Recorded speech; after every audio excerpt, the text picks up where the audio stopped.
এবং আমরা দেখেছি যে জুলাই গণ অভ্যুত্থানে আমাদের মা আমাদের বক্তব্য এখানেই শেষ করছি। খোদা হাফেজ। বাংলাদেশ জিন্দাবাদ। যুগ্ম আহ্বায়ক রাজশাহী বিশ্ববিদ্যালয়ের ছাত্রদল। ছাত্র নেতা জনাব মোহাম্মদ আমানুল্লাহ আমান। যুগ্ম আহ্বায়ক রাজশাহী বিশ্ববিদ্যালয়ের ছাত্রদল।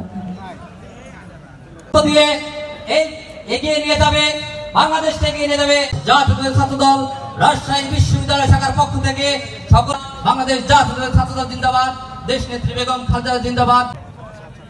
আজকের এই যে আপনাদের টেনে তুলব না, আপনাদের সঙ্গে আমরা কাজ।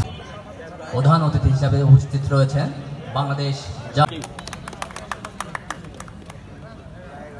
বিশ্ববিদ্যালয় শিক্ষক বৃন্দ এবং পুরো বাংলাদেশে অবৈতনিক শিক্ষা কার্যক্রম চালু করে, যা বাংলাদেশের ধন্যবাদ